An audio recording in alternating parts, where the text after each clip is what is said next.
සියලු දෙනාටම සුබ දවසක් කියලා ප්‍රාර්ථනා කරනවා. අද මම හදන්න යන්නේ අඩුබර බබාලට දෙන්න පුළුවන් රසවත් කෑම රෙසිපියක්. මේ කෑම එක මාස 6 ඉඳලා ඕනම බබෙකුට දෙන්න පුළුවන්. මගේ බබා නම් හරිම ආසාවෙන් මාස 6 ඉඳලම මේ කෑම එක කෑවා. කාර්යබහුල අම්මලාට නම් ටක් ගාලා මේ කෑම රෙසිපිය බබාට හදලා දෙන්න පුළුවන්. මම මේක බබාට දුන්නේ අමතර කෑම වේලක් හැටියට. ඉතින් එහෙනම් බලමු මේකට මොනවද ඕන කියලා. මම මෙතන අරන් තියනවා රුලන් මේස හැන්දක්. මගේ බබාට අවුරුද්දයි මාස 3ක් වෙන නිසා තමයි මම රුලන් මේස හැන්දක් ගත්තේ. ඔයාලගේ බබාලා මාස 6ට වැඩි නම් බබාට එච්චර ඕන නැහැ. තේ හැඳි 2ක 3ක ප්‍රමාණයක් ප්‍රමාණවත් වේවි. ඊට පස්සේ උක්කු පොල් කිරි ටිකක්, රටින්දි ටිකක්, බටර්, කෙසෙල් ගෙඩියක් මේව තමයි අවශ්‍ය වෙන්නේ. මම මෙතනදී රටින්දි ටික පෙඟෙන්න දාලා තමයි තියෙන්නේ. පෙඟෙන්න දාලා ඒකේ ඇට ඉවත් කරගෙන පොතුත් ඉවත් කරගෙන ගන්න පුළුවන්. මාස 6 බබෙකුට නම් රටේන්දි දෙන්නේ නැහැ. මාස 8ට වැඩි බබෙකුට තමයි අපි රටේන්දි කෑම එකට එකතු කරන්නේ. මෙතනදී මම ඇට ඉවත් කරගෙන පොතුත් ඉවත් කරගෙන තමයි රටේන්දි ටික ගත්තේ. මම ගනිපු රටේන්දි දෙකට උණු වතුර චුට්ටකුත් එකතු කරලා මේ විදිහට හොඳට ඒක චොප් කරගන්න ඕන. අපිට පුළුවන් මේ විදිහටම රටින්දි සිරප් එක හදලා තියලා බබාගේ කෑමකට එකතු කරන්න.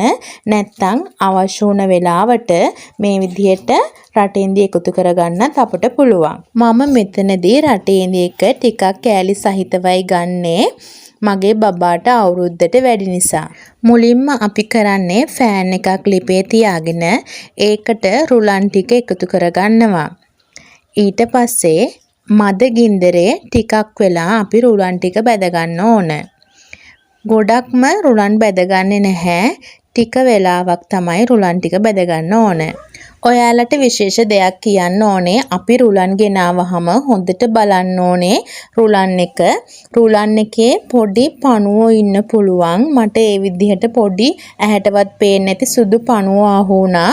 ඒක නිසා ඔයාලා රුලන් ගෙනාවහම ඒ රුලන් ටික හොඳට බලලා චුට්ටක් කබලේ බැදලා ඒ ටික තියාගන්න බබාට දෙන්න. මෙන්න මේ විදිහට රුලන් ටික විනාඩියක් දෙකක් කබලේ බැද ගන්න. මම මෙතනදී හොඳ උක්කු පොල් කිරි අරන් තියෙනවා. මාස 6 බබෙකුට නම් ඔයගොල්ලන්ට පුළුවන් පොල් කිරි ගන්න. අවුරුද්දට වැඩි බබෙකුට නම් ඔයගොල්ලන්ට පුළුවන් මේකට ෆ්‍රෙෂ් මිල්ක් උනත් ගන්න.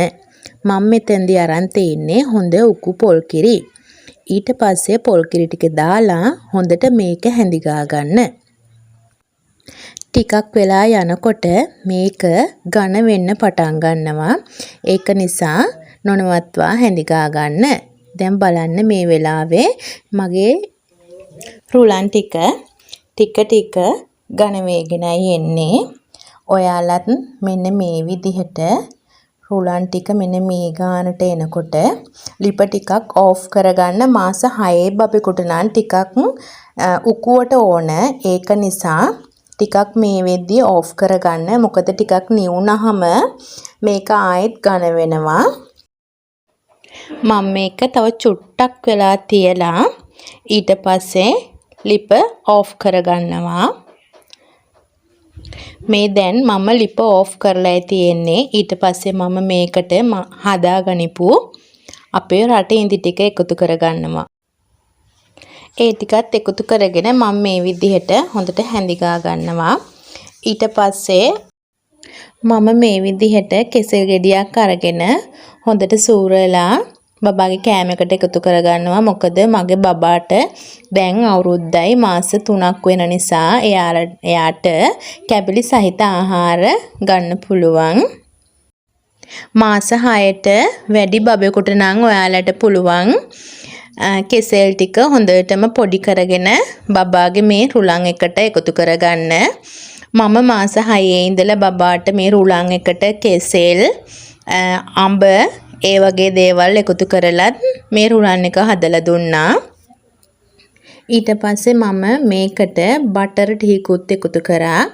ඔයාලගේ බබාලා මාස 6ට වැඩි නම් එයාලටත් බටර් එකතු කරන්න පුළුවන්.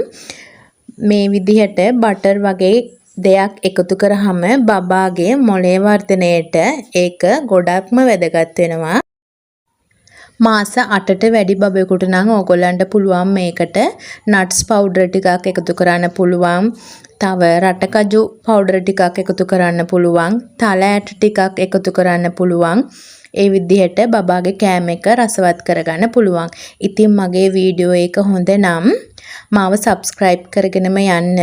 බොහොම ස්තුතියි.